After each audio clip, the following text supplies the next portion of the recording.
Rallyholic. I'm here today to present my conception. So I'm working on a dual tank which has domestic hot water and buffer tank on the bottom. I needed to start with a buffer tank and sanitary hot water together to be able to industrialize the whole kit. So I start the kit by designing everything on AutoCAD, even that's the magnet filter. This gives me a 1mm precision to build my template. Once I've designed the system, I build a little template to make sure all my dimensions and the bending areas are correct. Then we mount it on a socket to make sure the dimensions are correct and that it will fit perfectly on the tank. This is the sanitary hot water part where I've added a mixing tap so that the client doesn't burn itself, for example. And now I'm very happy to present you the quick video of the complete system being built. Hope you enjoy.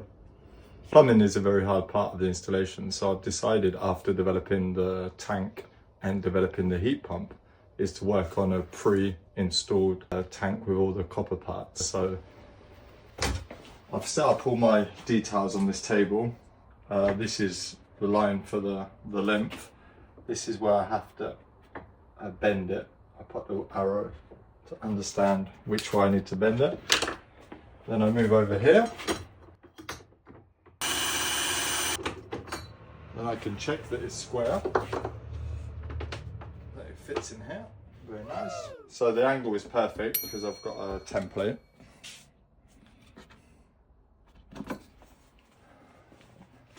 And we quickly clean the pipe, clean inside the other pipe. I've created a little rod to hold it straight when I solder.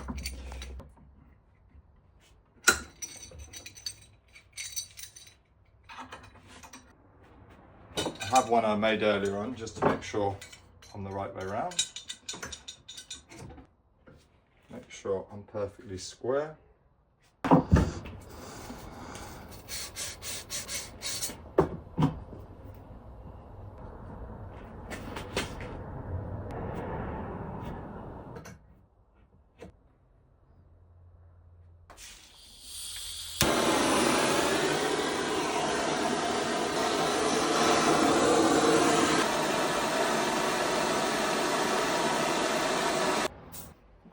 And let it cool down, we have a perfect piece ready. This solution is only possible because I've built a template, but obviously there's a tank.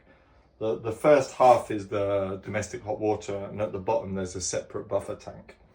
So I'm going to start assembling it now. So this is the heating side. So the two returns have to be together, so you just have to pop. These are special heating washers. They're a lot stronger than normal washers.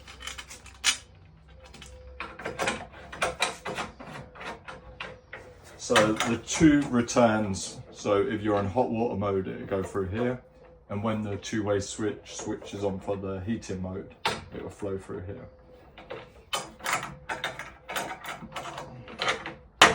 So this is the return part. Then we're gonna start connecting the flow part. I've been careful to not cross anything over, obviously, because it's a pre-assembled kit. I can plan everything. This part here is to put the heating two-way valve. I didn't have one, so I've just put a nipple to connect it together.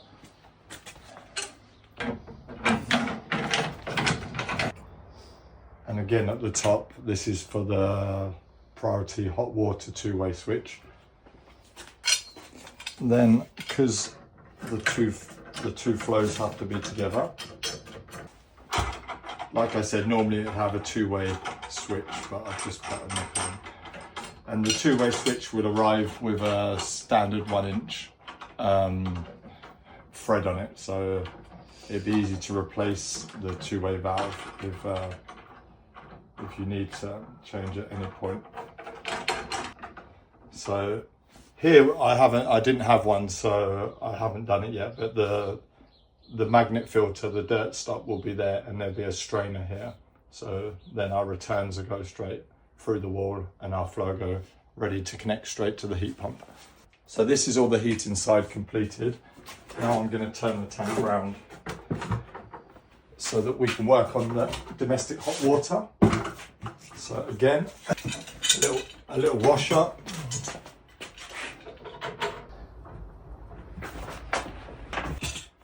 I've added a mixing tap so that the client can never get burnt, because sometimes the temperature will rise for other reasons, which I'll explain on another video. But if the temperature of the tank rises, this just makes sure that we always have 55 degrees for the domestic hot water to prevent any burning.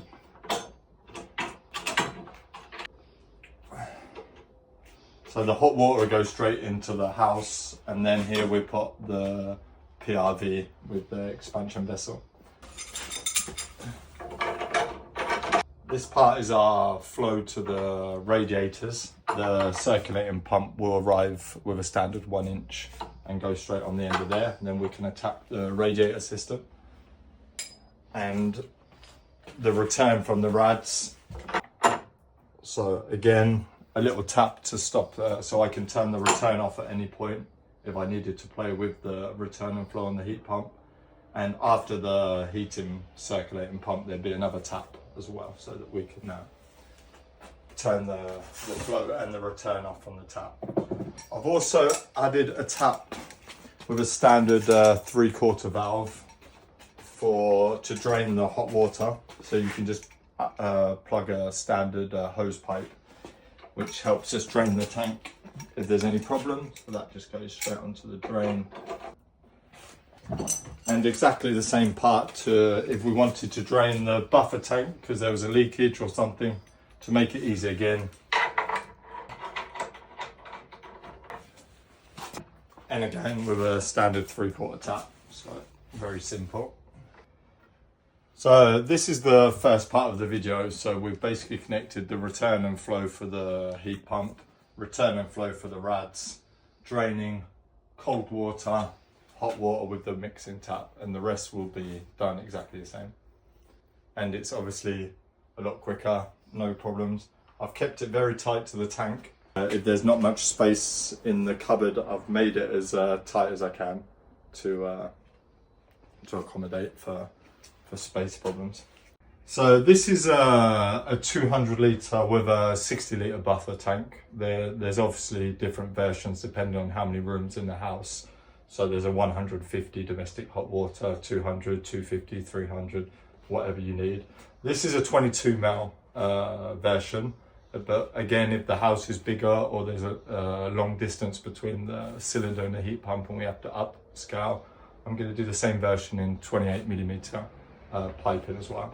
So it will adapt for all the different systems.